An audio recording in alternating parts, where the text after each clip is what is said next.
Folks, it is that time again. It is the start of another week, so we are coming at you strong with a pop culture roundup with the co-host of the insanely good Snarkbait, the one, the only, Sophie Ross Brooks. Sophie, welcome back. Hi, happy Monday. No, well, also today is Happy Father's Day, and neither of us are fathers.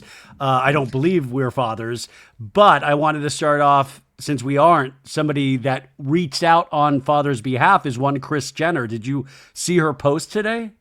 Oh, no, I didn't. I must have missed it. Well, she did one of those. I missed it, Zaddy. Tell me more. She did one of these, collages of all the fathers that have been part of the Kardashian Jenner lives.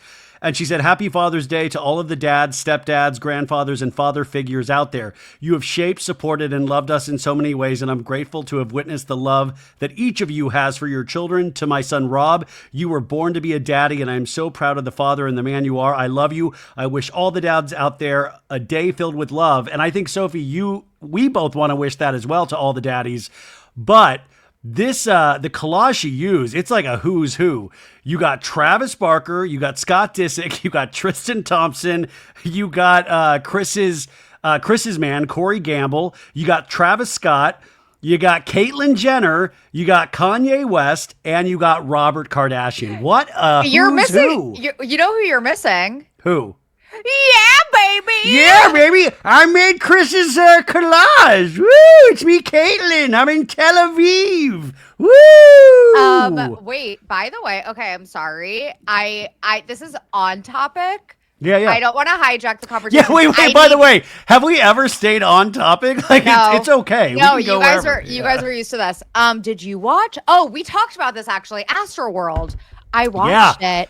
What did you think? It is the scariest horror movie I've ever watched. I've watched a lot of true crime documentaries.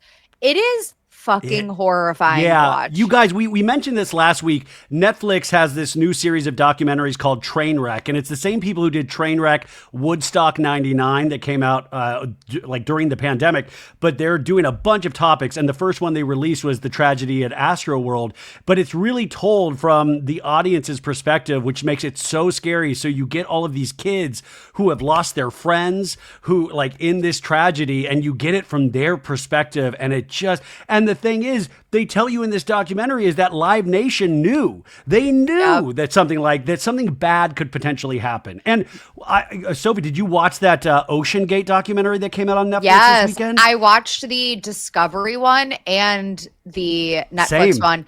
And Stockton Rush, he basically wanted to be Jeff Bezos or Elon Musk, but then just like wasn't smart enough and like couldn't accept that. It is interesting. It's like all of these people are warned that it's not if a tragedy will happen, it's when a tragedy will happen, because it will.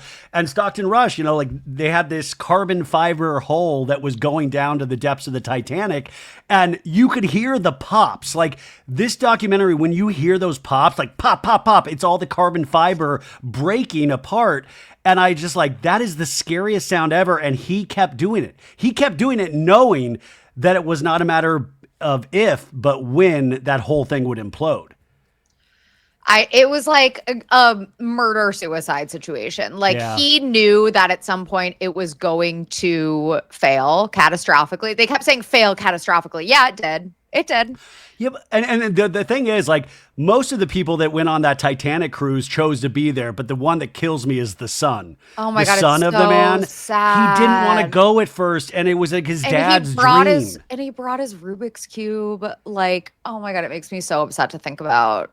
Could you imagine? you know, there was a moment because their last communication was them saying drop the weights or whatever so they could come back up. So they knew that something was wrong before it ultimately imploded. Like, I'm sure all of the power went out. Like, I'm sure it was for, a couple seconds at least. It was really scary. And the same thing with the Astroworld is that they knew things were happening. They were actually having like young people having like heart attacks, and they were working on these people, the medics who thought this was like an easy job with easy pay. And it's like, people know that these tragedies are going to happen. And, it's weird, especially with these like so-called or self-branded geniuses. They all think they're Steve Jobs trying to push the industry to new heights. And I don't know, like, I mean, you're like, okay, in some aspects, that has worked for people. But then when you're risking other people's lives, I mean, it's one thing if Stockton Rush just like sent himself down over and over again, but you're selling seats on this thing and you're wanting to make this, it's the same thing that they're trying to do with Blue Origin, Jeff Bezos is, up in the stratosphere, going to space with Gail King. It's like, is this completely safe? Yeah. The thing with OceanGate is like, it sounds like there were so many whistleblowers, and Stockton basically just fired every whistleblower. And now it's like, who is there to hold accountable, really? Because Stockton is dead.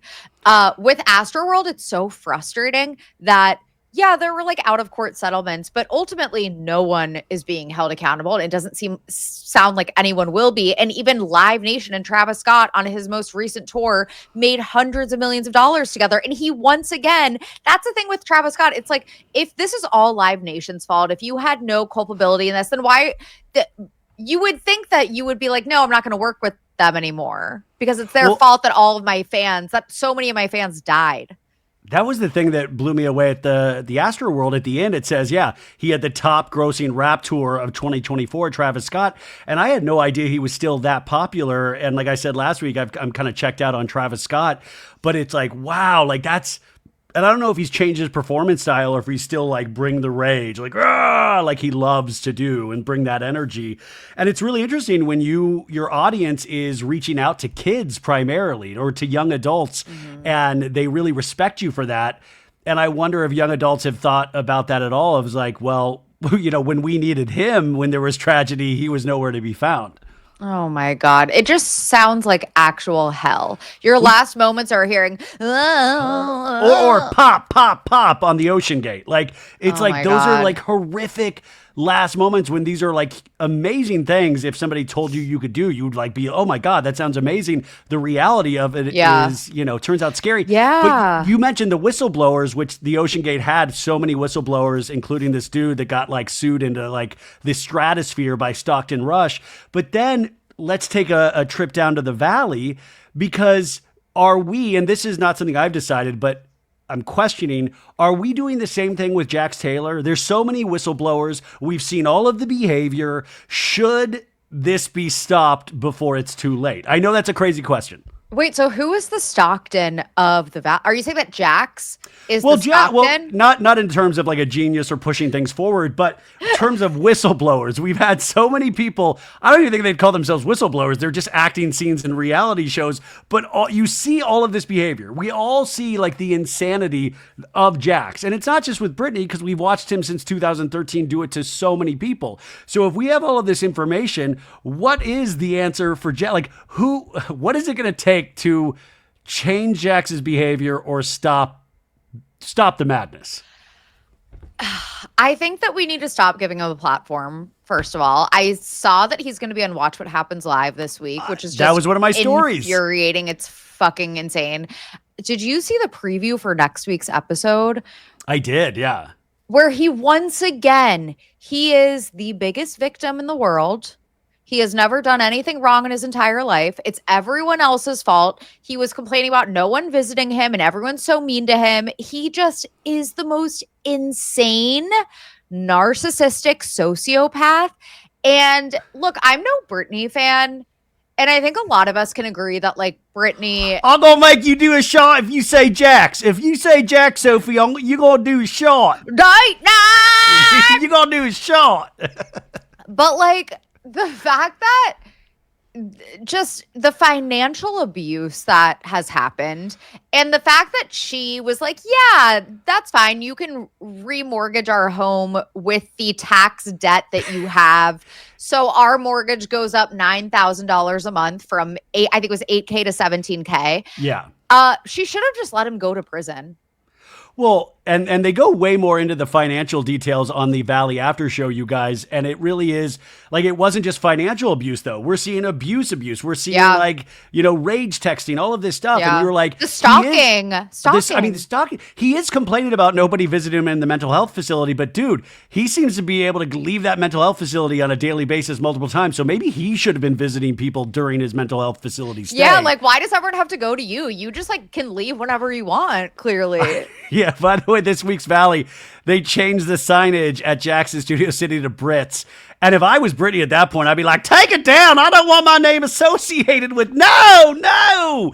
I will say, though, Britney does like to pound shots. That's the one thing I will say. Yeah, that's like when she walks into any bar. I've noticed any scene where they walk into a bar, she's like, I'll have a shot.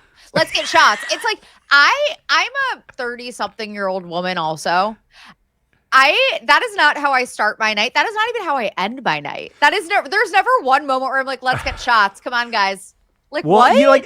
But I mean, and like, this is a solution. Like, what about just mixed drinks? Let's just start with like a Tito soda. Just like or like, or cocktail. A Bud Light. Beer. Yeah. It's always shots. And then I was like, shots. Is this just for camera or is this how she lives her normal life? Is this the shots? I think it's how she is. And by the way, you guys, I don't like, I'm team Britney. I'm just saying, you notice these behaviors, and that's one that kind of makes me laugh because it's always shots. Like if you come over to move Jax's stuff out, we're doing shots. If we're going to Jax's Britney Studio City, we're doing shots. Have you ever walked into a grocery store and you had no idea what to get?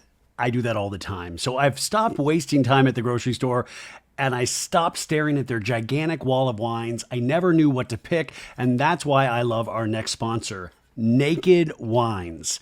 They are amazing. This podcast is sponsored by Naked Wines. It's 2025. Do you still shop for wine like it's 2005? Naked Wines is a service that directly connects you to the world's finest independent winemakers so you can get award-winning wine delivered straight to your door. Use our code SOBAD for the code and password at nakedwines.com and get their incredible deal of 6 bottles for just $39.99. We just cracked open a bottle a couple weeks ago and we were like just playing a bunch of music and it was the most perfect night and I didn't even have to leave my home. And all you have to do is go on their website and you even fill out what you like and they send you a beautiful selection. With no commitments or membership fees, you can enjoy Naked Wines hassle-free. And don't forget, this is huge. You can pause or cancel at any time. So just because you got a trip coming up doesn't mean you can't enjoy Naked Wines before or after that much-needed vacation. So now is the time to join the Naked Wines community. Head to nakedwines.com/SOBAD, click Enter Voucher, and just put in my code SOBAD for both the code and the password for 6 bottles of wine for just $39.99 with shipping included. Are you kidding me? Shipping's included? That's $100 off your first 6 bottles of wine at nakedwines.com/SOBAD and use the code and password SOBAD for 6 bottles of wine at $39.99. Guys, this is a no-brainer. You got to do this. And this girl loves her shots. Yeah, she sure does. Remember when she had her like stomach ulcer and they were like, stop with the tequila shots. And she was like, I can't. It's my medicine. Well, know what? I feel so bad even bringing it up because, it's like, yeah, obviously Team Britney. But like we do watch these shows and I'm like, yeah, I do notice it. But remember when Jax was on her of like, she's drinking way too much. She puked. She puked. I hear you out there talking to my friends, Jax. And you're my husband. You're my husband. Rebecca said that she thinks Britney's accent has gotten stronger since we first saw Britney on Vander. How does an accent get stronger like in LA? Freaking put on. I'm sorry. And I've said this before that Brittany Cartwright is from 45 minutes away from where I'm from. What's what I was like, is she like British maybe? Like, is this like the best acting performance of life? And maybe it's like the end of The Usual Suspects with Kevin Spacey, who's like Kaiser Soze of like, all of a sudden she stops. Yeah, Brittany's like, let's do a shot. And then, and then the cameras get off. Yes, let's do a shot. A shot with me, Brittany Cartwright. What if Brock did that? Yeah. Oh my God. No, Brock turns Irish. Brock turns Irish. Brock's from West Covina, you guys. You don't know that. Brock is an Angelino through and through. This show is completely crazy, and as I always say, it's like more like nobody's aspirational on this show, and I think that's unique in terms of reality TV, that nobody's like, oh man, I want to be like that person one day. Like there's not one. I mean, maybe Cruz. No. Cruz seems cool. Yeah, Cruz is the breakout star, I would say. Breakout. But yeah, I mean, even Michelle, like I feel really sad for Michelle because she opens up in this most recent episode about how her mom is oh God, Sophie. And then I her mom passed away, and I was like, I didn't want to look. Wait, when did her mom pass away? Well, see, that's somebody messaged me that her mom passed away, I think in October of this past year. God, And I was sad. so scared to even look it up when I was doing my recap, because I just didn't, because like I said on the recap, like we're all going to be affected by cancer if, you know, in the future, if you haven't already. And that's the one thing, like, I don't care about reality TV. Like that just like I said, cancer is the one place where we can all come together. Like there's no political lines on cancer. It's bipartisan. It's bipartisan. I hope there's not one side of like, actually, cancer's done a lot of good. You know, I'm RFK. Cancer's actually done a lot of good, you guys. No, her mom passed away, and it's like, it's so sad. Yeah, it's sad. And then Michelle going like, I wish people would look at my life. It's a disaster. Jesse's a disaster. And I think she's looking at it in the wrong way of like, I mean, Jax is such an overwhelming figure in reality TV that it's like, yeah, but you can also ask people for attention. You can do that, you know? Yeah, be like, I need support right now. I think the difference is that Michelle has clearly moved on and seems happier now. So I think that's part of it. Also that Jax is like clearly dangerous and terrifying. And I've seen a lot of like online debate about whether like Jesse is just as bad as Jax, like who's more dangerous. And I think that Jesse at least has the wherewithal to like not do anything too insane. Like, I think that Jesse is really bad. I think that Jesse is also a narcissist, and I think that he's dangerous in his own way. But I think that Jax literally has no qualms or morals or like human emotions. Well, if you've spent your life exhibiting this type of behavior and you've been rewarded for it, I don't think there's any way. I mean, it's really, I would imagine, hard to break that. And almost for Jesse, there's like a sliver of hope for him, weirdly enough, because, you know, it's like the cameras potentially should keep him honest at this point. And he started his reality show career like near his 40s, if not in his 40s, whereas Jax, you know, a portion of his late 20s, early 30s, or however old he was. No, just 30s. By the way, I feel like I'm making excuses for Jesse, and that's, I mean, like, I really, the fact that this show, though, brings the honey dude, like his ex-girlfriend, what's her name that got introduced this week? Oh, Aaron with the bug eyes. Aaron but like brought his ex-girlfriend onto the show. Oh yeah. Who people told me she's been around Vanderpump. I like, you know, I who's was this like, girl? I've never seen her before. I guess she's been kicking around Vanderpump, and I think she hooked up with DJ James Kennedy at a certain point during that run. Isn't it weird how like even the periphery characters, they've all managed to do like insane things, and they've just never been called up to the big leagues. And then they're like, we need you in the Valley, and they're like, finally. And you would think you would want to run from that, because you would potentially have to admit to certain embarrassing behavior on your own, but like they seem pretty happy to be there. Yeah. I mean, they're all insane. Let's be real. Yeah, I mean, that's what it is. So Jack's showing up on Watch What Happens Live Wednesday. That's a bold choice because he officially comes back, but I know it'll probably get a lot of ratings. I mean, I watch What Happens Live every night, but I hope the audience is like loudly booing him. Well, we'll see. But he'll like, I can already tell you how it'll come out. It's like, listen, guys, Andy, so good to see you. I just want to let everybody know, obviously, this was the toughest year of my life. I've been working so hard to get back. And my God, that's all I want to do this for, is for my son. My son. My ex. And I cleared everything up. I paid everything off. And the thing is, he lies even on the after show about everything that he's paid off. And then they cut to Brittany. He's like, it's not been done yet. And I'm like, if you can't even tell the truth on the after show, like, dude, just admit you are in a dark place and you have no clue how to write a check. Like, just admit it. He's going to be fully lying on Watch What Happens Live, and then Brittany is going to be like live tweeting corrections. Oh my God.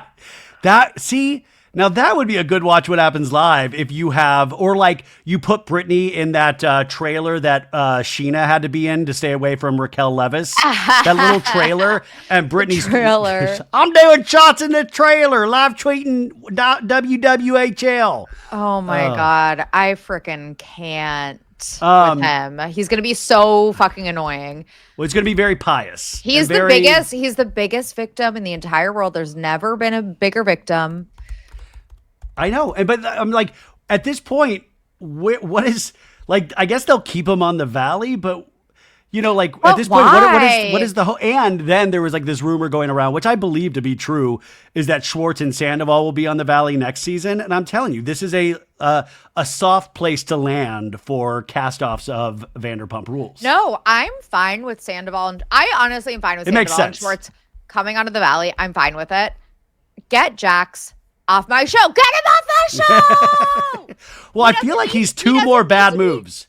He's two more bad moves from getting kicked off the show completely. Oh my, he should be out of strikes. He should be out of strikes. And we've seen the show without him. It's just fine. And I wonder if the reality of it, he feels like he has to come back and really put on a show because he's missed all of this time with his quote unquote friends. Because Jesse Lally in the preview for next week was like, well, I'm having this party for Zach and his boyfriends coming into town. And Jack's like, am I invited to that? Well, I'm just coming. I'm coming. He's like, I'm coming. It's your house. I'm coming. Yeah, you know he's going to like cause something. Yeah, he's like, I can't miss another like filming camera time. That's the darkest part, is that him thinking that he's missing out on like good times potentially. And his texts to Brittany that are always like, you ruined the one thing I cared about, being on reality TV. It's not his son. Not about his son. It's not about his marriage. Or okay, well, you know what? Listen, let's get to some good news. This week, our savior was born. Kristen Doute is officially a mom. Her and her fiance, Luke Broderick, welcomed their daughter, Kaya Lily. And she said she's here and we still can't believe it. Luke is even hotter as a dad and I just feel so lucky. And even though I haven't slept or showered in 2 days, seeing our daughter and finally being able to hold her makes it all worth it. We're completely overwhelmed with love and so grateful for her. Our lives are already changed completely. I'm really happy for them. Yeah, Kaya Lily, it's a super sweet name. I realized that there's a K maybe for Kristen and then an L for Luke maybe. I don't know. Look at you. That's probably what it is. I don't even think in terms of that. Cute. It's a very cute name. They also said that Kaya means something in Hawaiian. I forget.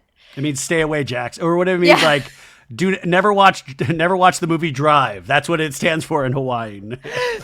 It means suck a dick in Hawaiian. Yeah. No, it means something in Hawaiian because they got engaged in Hawaii.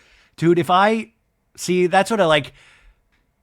A baby announcement or even a pregnancy announcement, I would give anything to have Kristen and Luke and the baby out in the Sur alleyway. Like just family photos out there. Yes, family. Yeah, their newborn photo shoot. Yes. So I talked to Luke on Monday of this past week, and it was in Thursdays, or it was in one of the episodes this week. And Kristen popped on beforehand, and we were talking, and they were inducing. Well, I don't know if I'm allowed to say. Well, anyways. Like, it was very exciting for them. I was like, Luke, why am I talking to you literally like... I know, that's what I was thinking. I was like, within the same... You're going to become a father. And they were so chill and cool about it and very, but it's nice to have good news coming out of the Valley.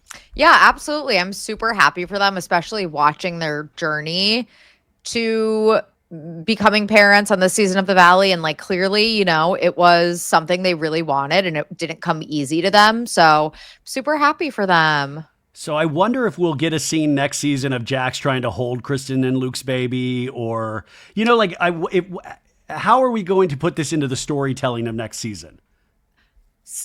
First of all, we need to stop imagining Jax on next season of the Valley. He's not going to be there. He's not going to be there. Dude, but if he doesn't, he needs to be in prison. He needs to be in prison. Well, in the Vanderpump universe, the extended universe, Tom Sandoval allegedly makes an appearance on America's Got Talent. Did you see this? Yeah, I saw it. It's like in the episode description. Yeah, so America's Got Talent on NBC. Tom Sandoval and the most extras. I don't watch America's Got Talent, or I watched here and there back in the day when like Stern was one of the judges. But It's all you always got to pay attention to is like the format and like who it's NBC Universal. So this is all under one umbrella. Bravo's owned by NBC Universal, and they always kind of give out these jobs or give out these little things to like, hey, we're helping you. So I wonder how this even happened. I wonder if this was a supposed gift from NBC Universal to Sandoval. And also, I'm already nervous for Sandoval because it's like, don't do this, dude. Don't, Tom Sandoval and the most extras. Well, you know who's one of the judges is Howie Mandel. And Howie Mandel did, I think, still to this day, the worst interview I've ever seen in regards to Sandoval. And that. Remember that where he was like, about that. So what? So what? You seem like a good guy. You don't, what? No. I don't know why people are freaking out. You seem great. You wear a little eyeliner, sure. I forgot about that fucking Howie Mandel. So I wonder if that then they're going to, I don't know. Anyways, America's Got Talent. I'll wait for somebody to make some TikTok clip to actually watch it. But I think that's going to hit your screens very soon, if not this week. And then this was big news that I want to get your thoughts on. Traitors. Especially, yep. The Traitors season 4 cast has been revealed. What were your overall thoughts? I was obviously disappointed with Michael Rappaport. Okay, so I was trying to explain this to Bergie from Love Island and the Traitors, and we were doing these Love Island recaps, and he was like, why does everybody hate Michael Rappaport so much? And I was kind of fumbling over my words trying to explain it, but it's not the extreme pro-Israel. It's not that. It just seems that for me personally, he comes with everything with such hate and glee. Like it's like almost that he's loving that he's hating so much, and that's the part that completely weirds me out, even to separate from how horrible his Bravo takes are. What do you think? So, guys, I am not big on trends, but I am big on clothes that feel good and last. I keep things for years at a time, and that's why I keep going back to Quince. Their lightweight layers and high-quality staples have become my everyday essentials. I use this stuff, and you should too. In fact, I pulled out, for those of watching on YouTube, my beautiful navy breathable Quince sports jacket. Are you kidding me? I just wore it this week. In fact, I lost a couple lbs so I could finally fit back into it. I'm so excited.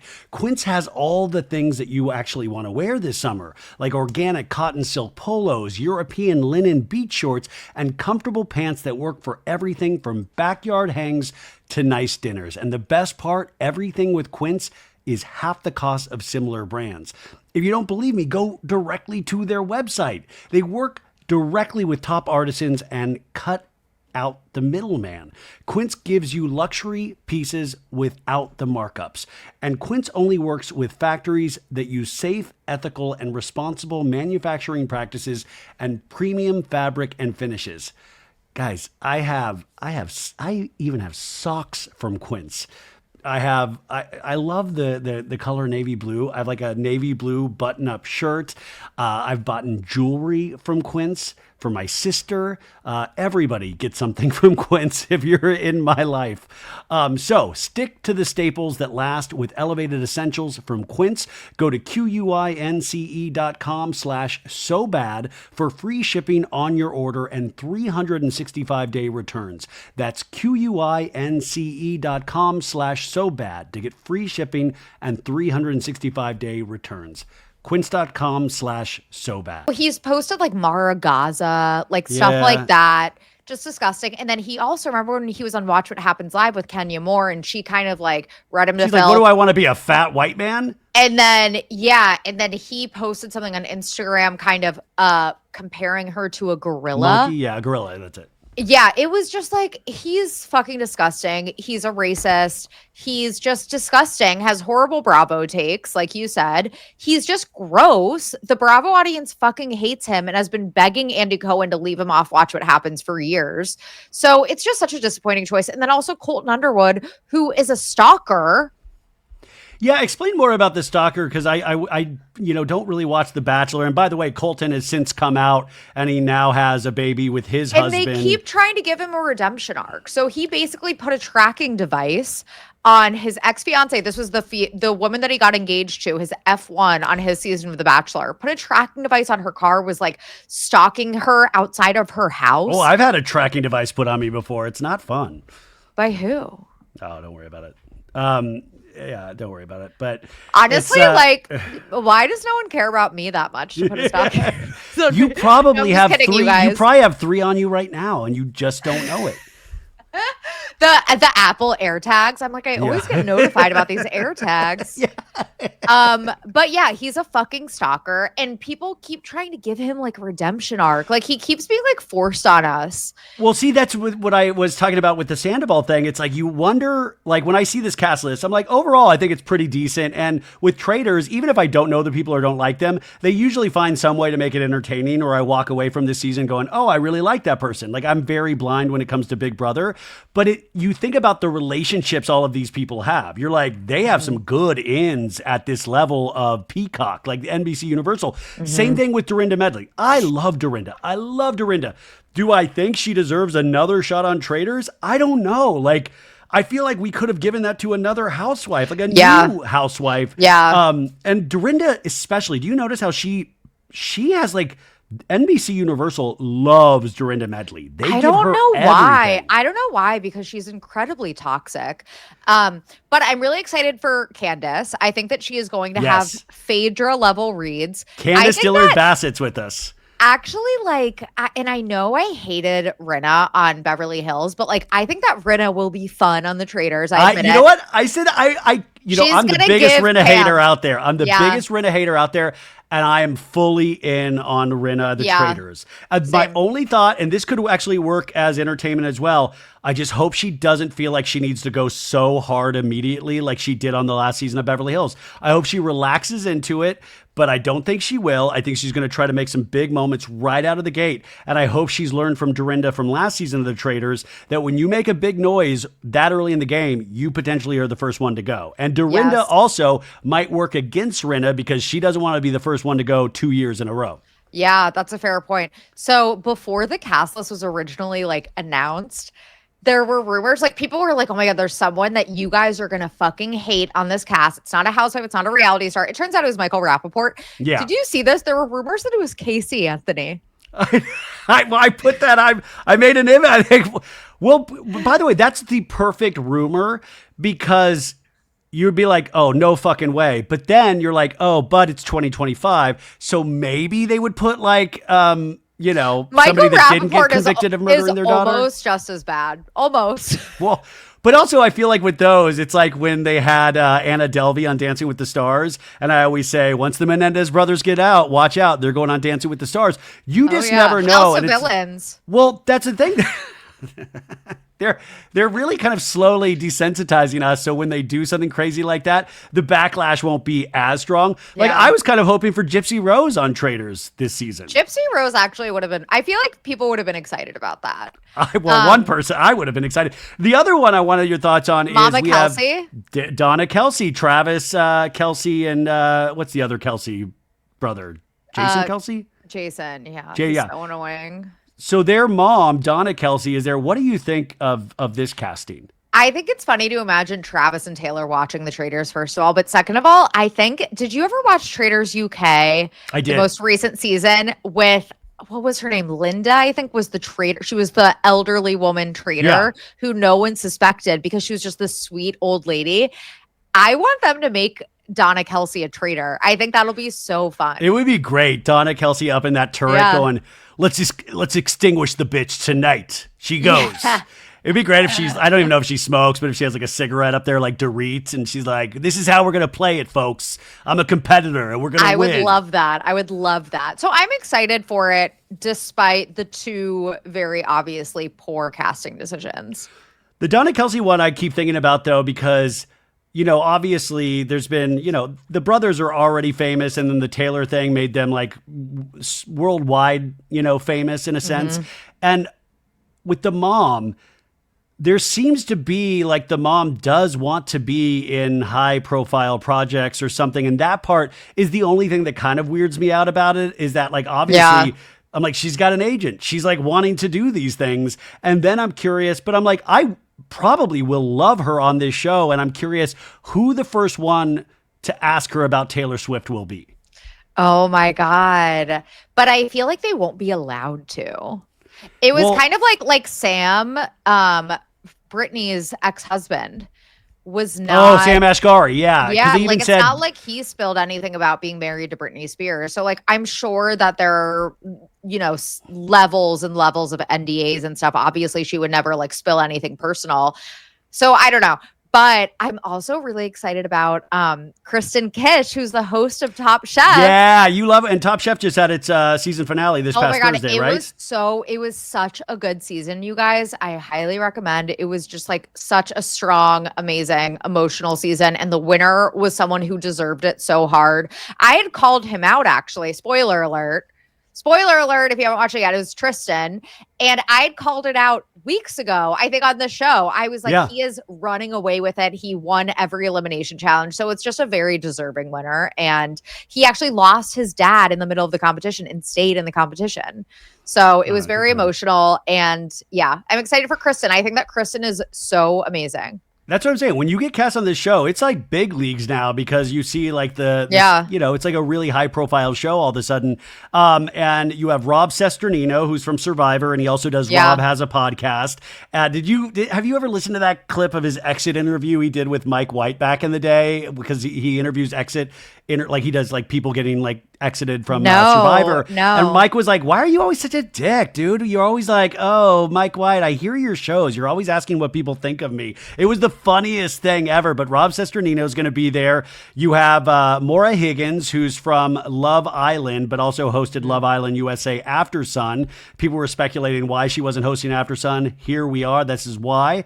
You have Natalie Anderson from Survivor. You have Jam Jam from Survivor. Did you watch that season with Jam Jam 3 seasons ago?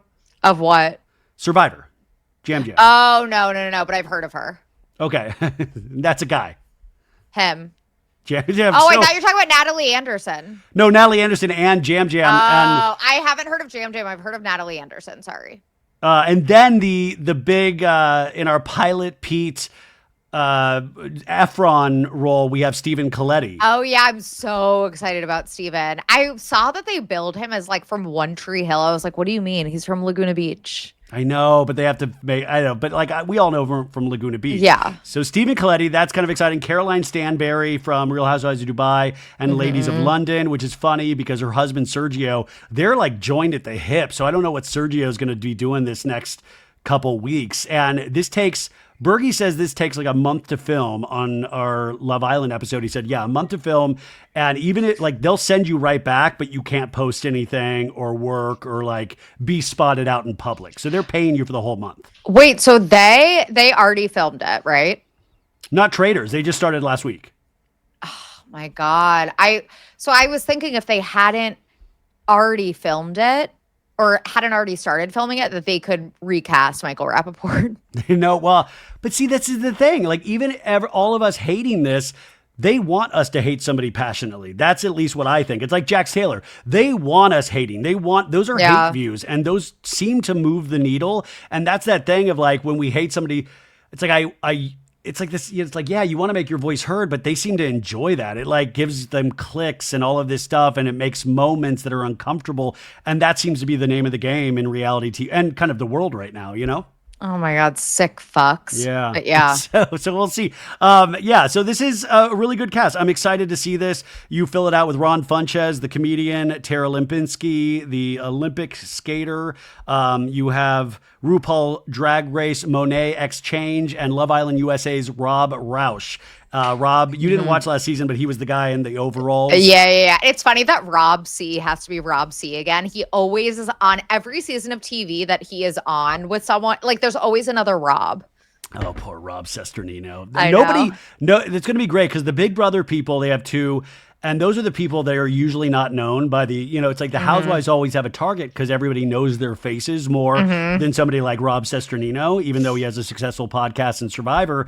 So it'll be very, very interesting to see. Now, speaking of that, Love Island USA, which I know you don't check out, but the thing is, Paige the Sorbo is going to be on Love Island USA tonight, hosting like a game element of it. And we had the rumor this week, which I think is happening, is that Brianna Chicken Fry is going to be doing something on Love Island USA.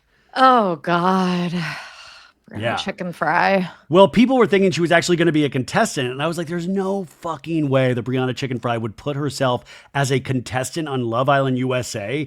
But if Paige DeSorbo is doing this, I imagine they'll just use her for like a game as well, right? Yeah, I bet. So since all of the Bravo accounts posted like the preview with Paige in it, I watched it and I was like, I'm sorry. I don't feel like I'm missing anything by not watching the show. I will say the one clip that makes me want to watch is your mom. Mamacita. Mamacita. Mamacita. Dude, Rebecca's been watching that nonsense, and she laughs every time she sees Mamacita. Mom to what? Mom to a dog? To a dog? No, a little She goes, a I'm a mommy. I'm a Mamacita. mommy. Mamacita. Mamacita. So she's talking about there's this guy, Nick, and he's just really I mean, they're all goofy, but he's just like, and she's like, she kept that she had a kid from everybody, and she's slowly revealing it to certain people. And then he goes, like, a mom in like real life, and it's like, no, you doofus, she has a fucking fake daughter here at the villa. Like, what are you? Well, I mean, and then they have this new guy, Pepe, who's a bombshell, and he seemed like a nice guy until I saw everybody has the wildest tattoos. This dude has a full sleeve of Heath Ledger as the Joker. And I'm like, red flag. That's a big fucking red flag. That's a red. I mean, it could be worse. You could have Jared Leto as his version of the Joker, but even Heath Ledger, I was like, oh, dude, I would not be like jumping to take my shirt off. Jack Nicholson as the Joker could kind of be a green flag. I mean, maybe in this culture. I mean, and then the other guy, Ace, who's been there, he has ACE on his back and it's huge. And I'm like, wow, like, what is like, like you got your just name. His own name. Tattoos just confound me. But if like, I love Batman, and even I was like, one time I was like, maybe I'll get the bat symbol, and I was like, no, just that's dumb, and no, but like just to get a full nice Heath Ledger as the Joker, and like that's a great performance, but it's a red flag. You know, when like straight guys like do like fantasy football drafts, and then like the loser of fantasy football has to do something like really insane and funny. Yeah. Like, what if like you lost fantasy football and we made you, I'm saying we have like a fantasy football draft that's happening, made you get a tattoo of George Clooney's Batman on your back. See, that would piss me off because I hate his version of the Batman. I hate the most. I would be so livid. There's some really great bad tattoos out there. There's one of Adam Duritz from The Counting Crows. Some guy got Adam Duritz, and then underneath it says straight edge. Like it's Adam Duritz with all the dreads back in the day and stuff, and then it says straight edge. And I always just thought, wow, like I love Adam Duritz and Counting Crows, and I would never even consider getting Adam Duritz's face on my back. Don't lie, Ryan. I would never do it. Not even if you paid me. So Brianna Chicken Fry potentially on Love Island USA. It's weird. It's a show as I get older. I talked to Bergie about this. I just said, I'm feeling very pervy watching it. And I think maybe that's how I felt when I watched that preview with Paige, and I was like, I feel gross, but I'm not judging because I love like trashy, like I love like a Love is Blind, Bachelor, like I love that stuff, but like something about it was just like, Well, it made me more introspective of like, Ryan, you are an older man. This is a bridge too far. Maybe you've outgrown this kind of tawdry, because I want the kids to enjoy it, but maybe I don't know. Who knows? And then I see that guy's Joker tattoo and I'm like, I'm back in. That's hysterical. I want to see what's going on with this and tattoo. Then you see Nick Viall recapping it. And you're like, yeah, it's fine. Well, there was a rumor Nick Viall was going to be on the Traitors, and that we have been marked safe from Nick Viall. But it's like the OceanGate disaster. It's not a matter of if, it's a matter of when. Because Nick Viall will be on the Traitors at some point. When the Traitors will fail catastrophically by casting Nick Viall. Okay, so speaking of Brianna Chicken Fry, who's a podcaster, we're weaving our way around. Did you watch the 2-part Hulu docuseries Call Her Alex about Call Her Daddy and Alex Cooper? So I didn't, but Christy did, and she recapped it for me and the Snarkbait listeners on our Patreon that's dropping on Wednesday. So I didn't have to watch it, but I got like the full recap rundown, and it just like she talks about how she grew up ugly. Yeah. And obviously, you know, there was some sexual harassment when she was by BU, her soccer coach. Yeah, like this lady soccer coach. Which is really, really, really fucked up and horrible.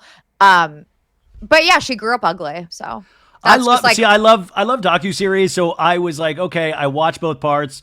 And there's a lot of like leaps where I'm like, okay, but how did you get from here to Yes. here? Yes, There was that's just what like Christy these, said. yeah, there was just these, I'm like, well, how did you get to New York and Call Her Daddy? And she kept getting like, this is where all the episodes of Call Her Daddy were written. And I was like, oh, I thought they just like bounced off each other. Like, you're telling me you wrote these episodes? Or like, what do you, like, there were just questions like, what do you mean by writing? And I will say, like, you're impressed by the business acumen and taking it from zero to where she is now. That impressed me, but it didn't really even answer. I don't know. It was just that she grew up around cameras. She did a lot of funny sketches in her basement. And so there was a lot of things that I related to in that sense, but you have to, then the live shows, which it follows around these live shows.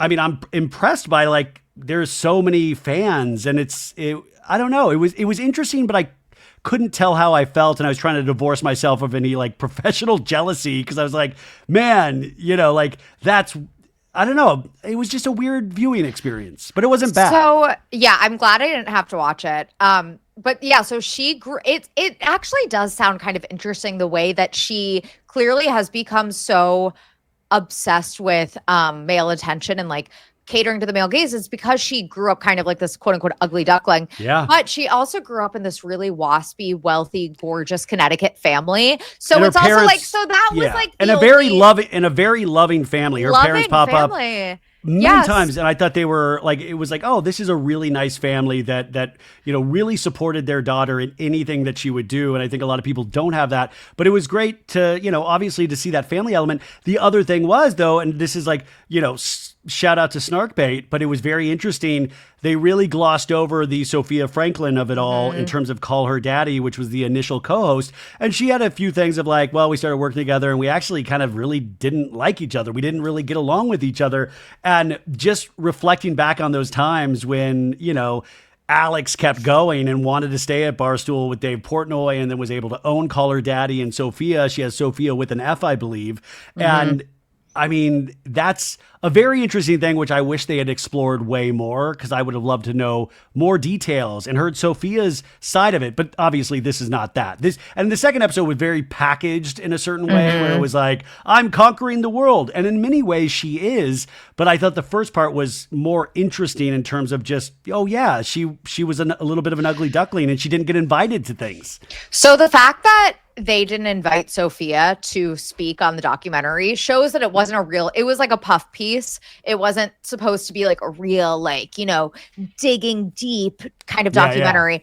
The other thing that sounded very interesting is the fact that it sounds like her husband, Matt Kaplan, really calls the shots. Yeah, so he's everywhere. And there was another girl, her best friend since childhood, who's Lauren, who's the producer. And they said, we've always kept her behind the scenes, but we said for the purpose of this, we're going to actually reveal her, the full-on producer, which I thought was interesting as well. And I was like, wow. And they were like kind of going over ideas for questions with Kamala Harris. And I thought that was interesting. And I was like, God, everything that she had was like my dream. I'm like, God, you can just fly a team of people around and like bounce off questions. I'm like, I'm sitting here in my little fucking closet and I'm just like, what do I ask Luke Broderick? And I'm like, this has got to be so, I don't know.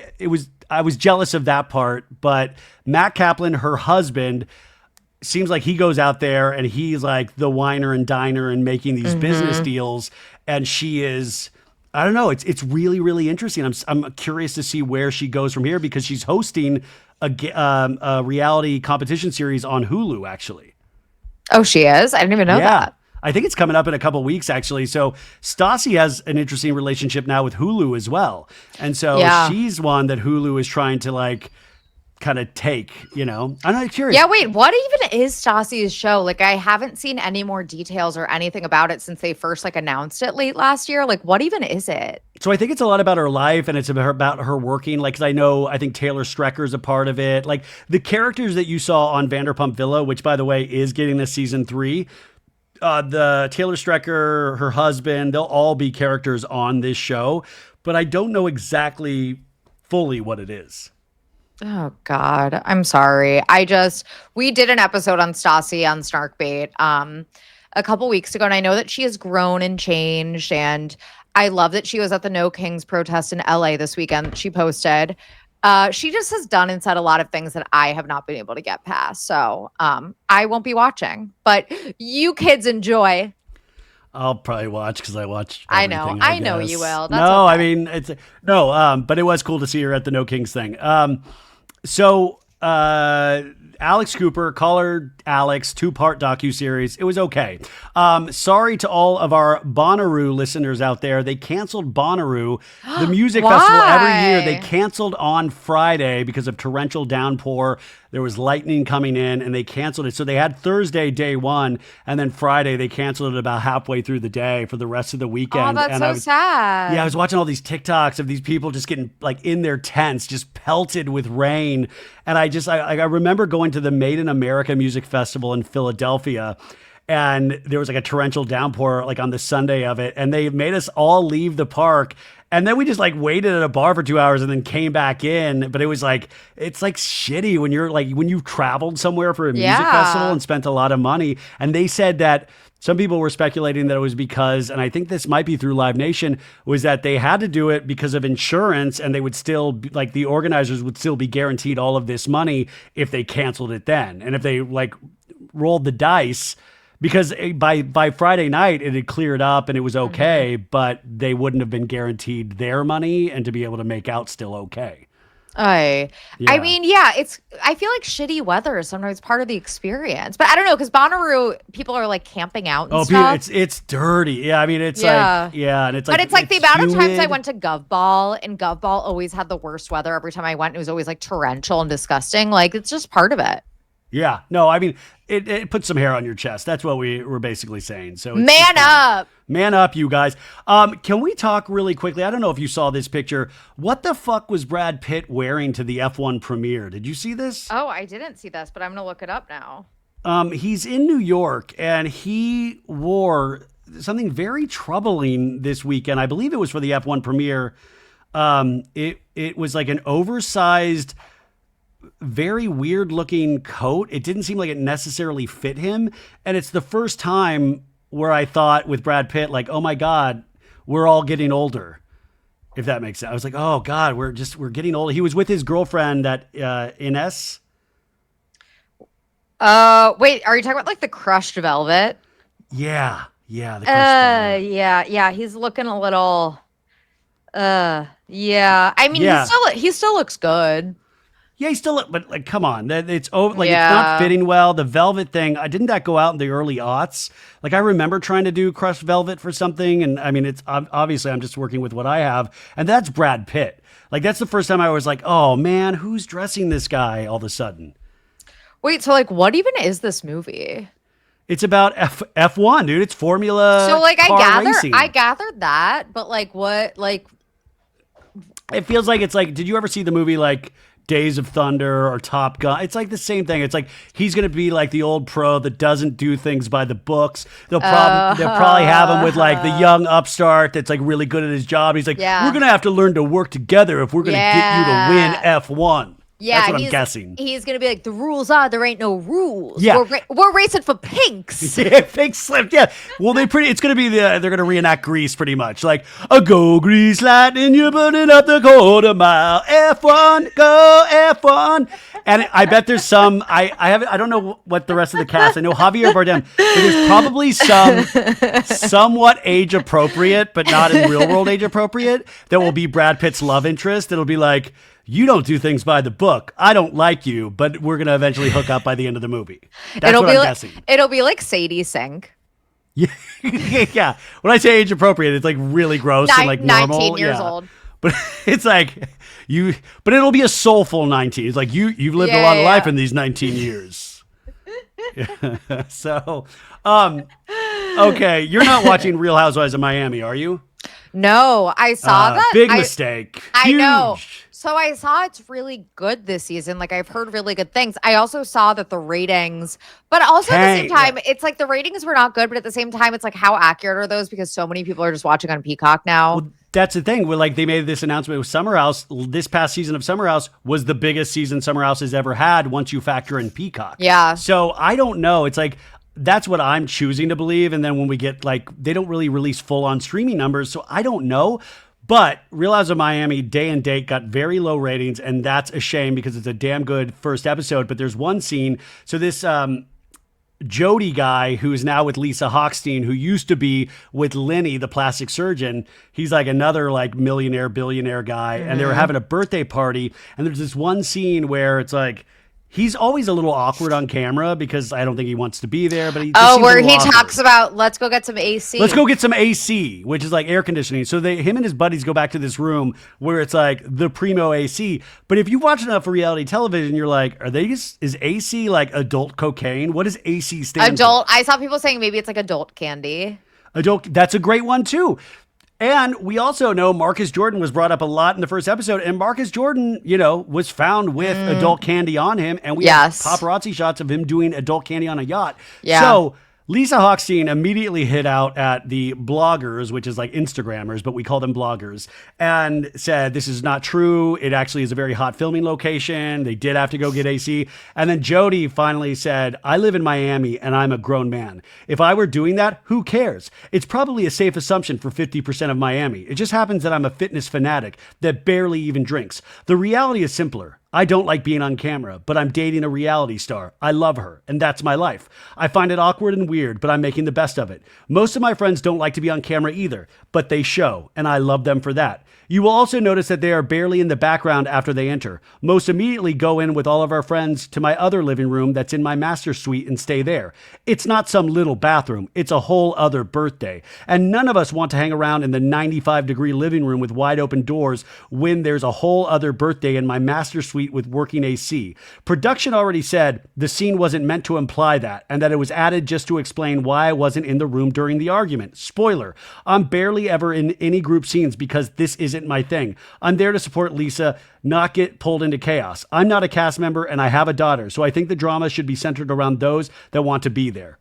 The lady doth protest too much. By the way, I was like fine with the AC before, but now I'm like, this guy's got an issue. We gotta save Jody. We gotta save this guy. We gotta get him into Jax's mental health facility, please. Yeah. He's got to go to rehab. That's a very long reply on that post about, Right. And also, but I love that he started with like 50% of Miami does do blow though. I thought that was great he's like, what's the big deal? So what if I was? But also, why can't we have some, like, let's have some hinted drug use on these shows again. Come on, let's get dangerous. Yeah, it is about the pasta. It is about, exactly.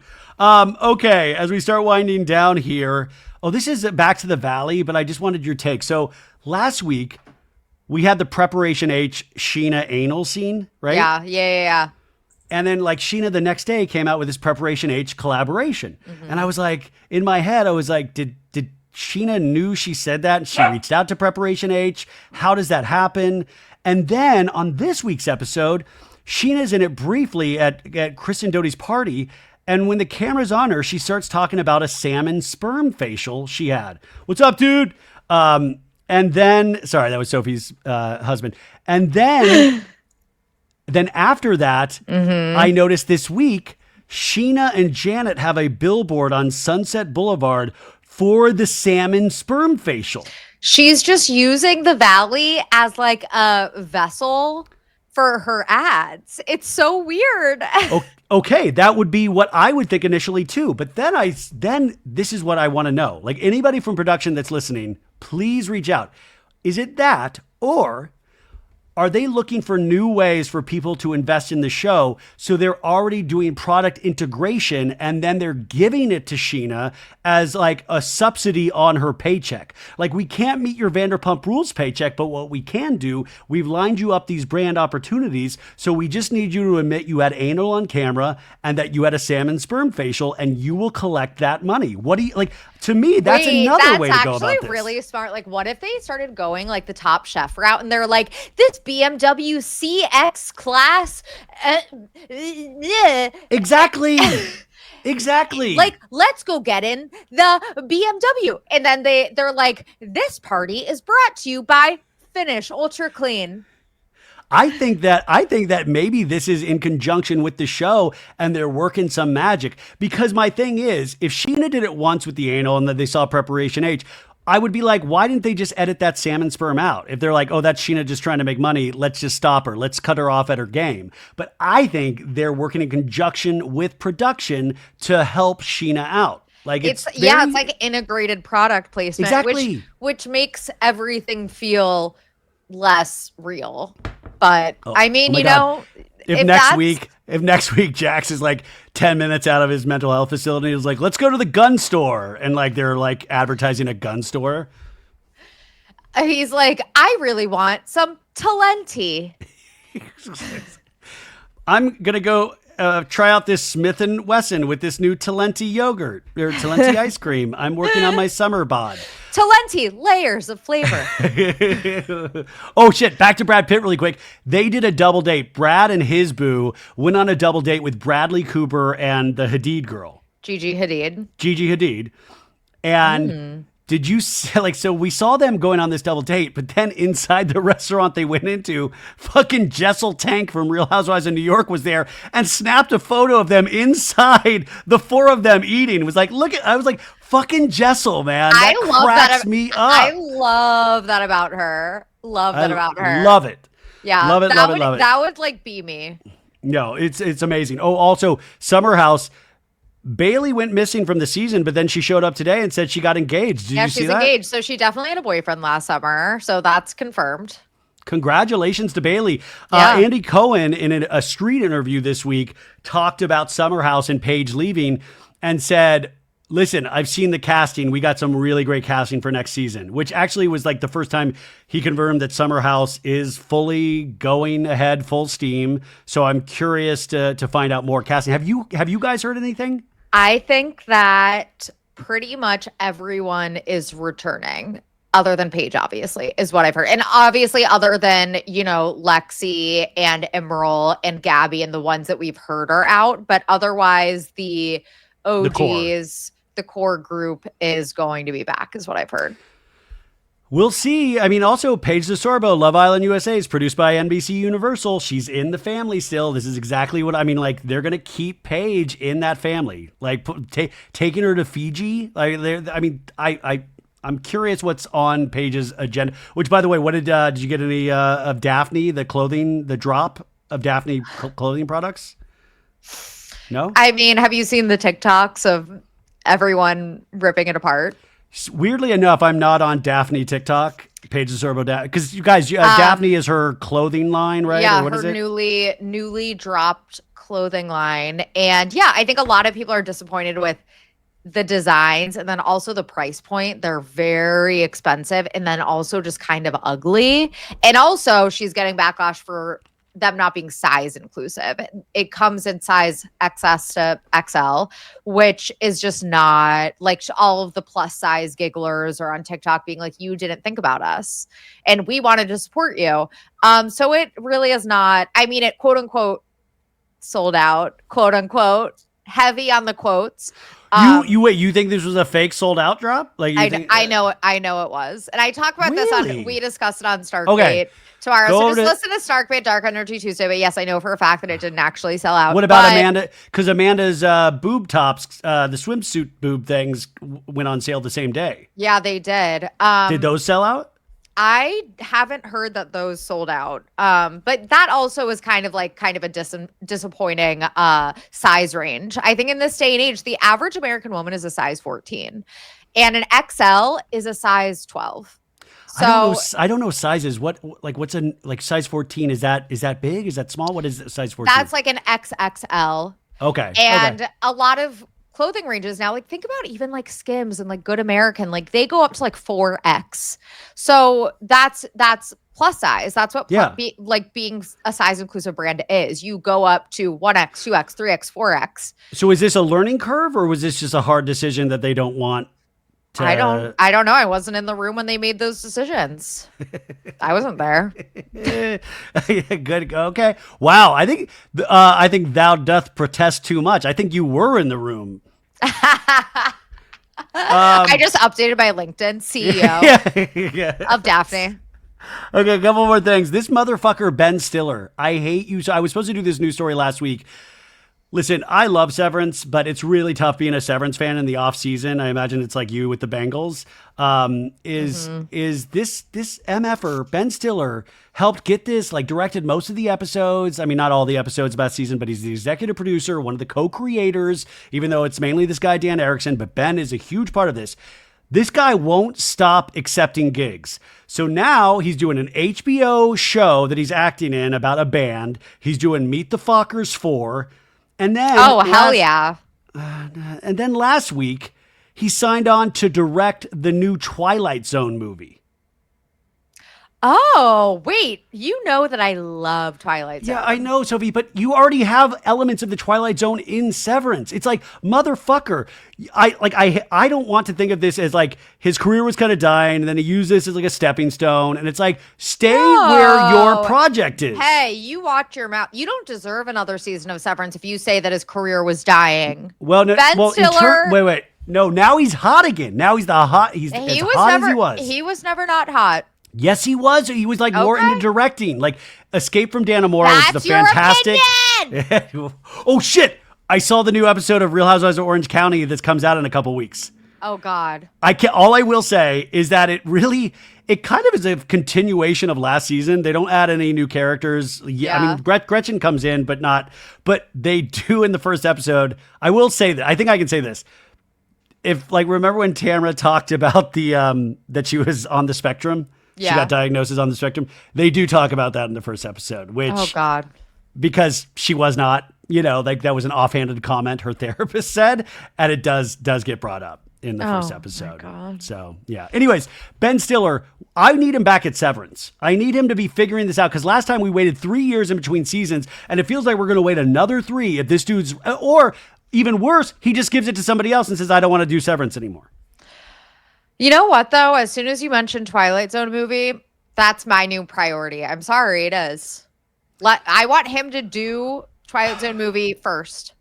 Listen, Twilight Zone movie sounds dope. All kidding aside. I love the Twilight Zone, but I don't know. It just bummed me out. I guess it didn't bum you out. That's okay. I'm happy for you. Remember last season of Severance? I was like, I'm too fucking stupid for this show. I loved it. But I was like, I'm too dumb. See, I felt too pervy watching Love Island. You feel too dumb watching Severance. There's got to be some show. It's probably just like some shitty NCIS show. We're going to be like, this is perfect for everybody. This is perfect. This is great.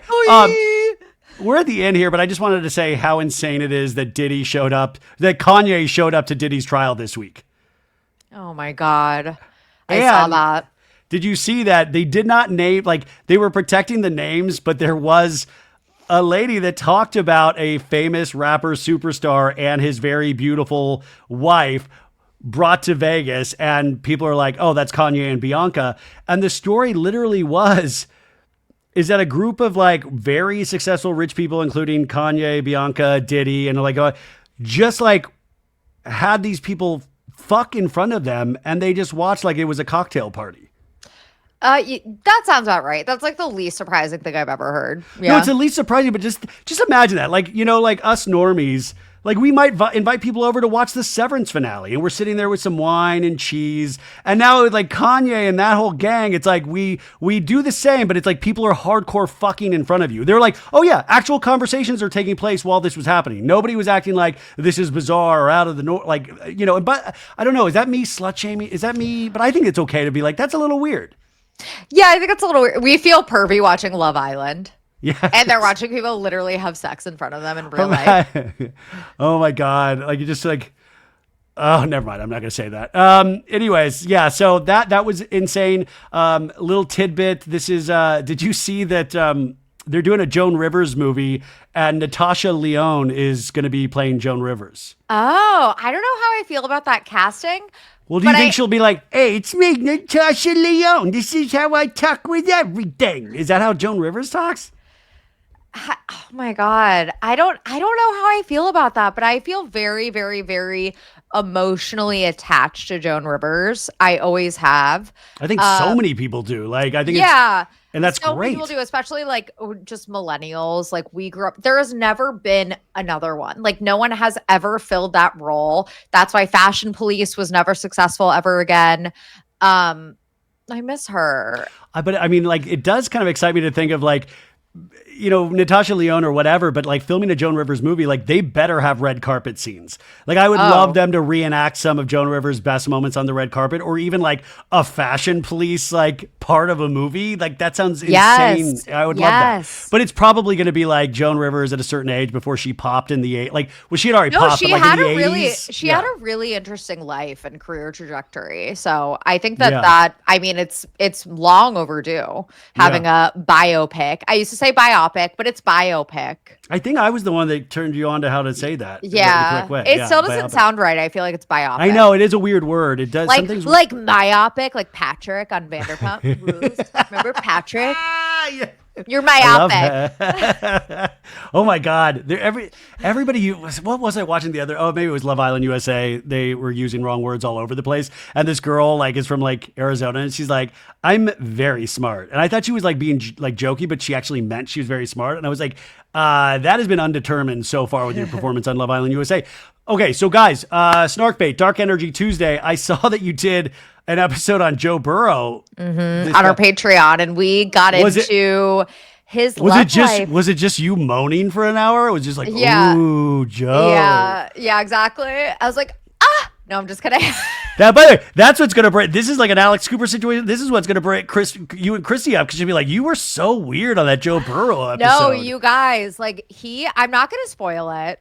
You'll have to listen to yourself. No. Did you see his new hairstyle? Did you see his new hair? He always has some different hairstyle, but yes, he is very close to someone who is known as kind of a Hollywood pimp. He's tight with the Pussy Posse, Tobey Maguire, Leonardo DiCaprio, and that is someone that Joe has been seen with Lucas a lot. Haas? Lucas no, Haas? His name is Andre Guillot. So highly recommend my God, if you're interested. By the way, I recommend that too, but also I'm just so happy that you talked about the Pussy Posse because this is the kind of stuff that like open the schools. We can't let these like, I know Pussy Posse was like really 30 years, 25 plus years ago, but like, let's not forget these, like the Hollywood lore of things like the Pussy Posse. Open the schools. Well, we need to teach kids about the Pussy Posse. It included Tobey Maguire, you guys, and Lucas Haas. They are all friends to this day, but at one point they were called the Pussy Posse. Yeah. And it's a really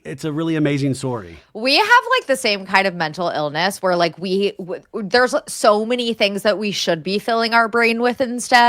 No. But it's like Pussy Posse, Viper Room, River Phoenix, I know. Sushi Park.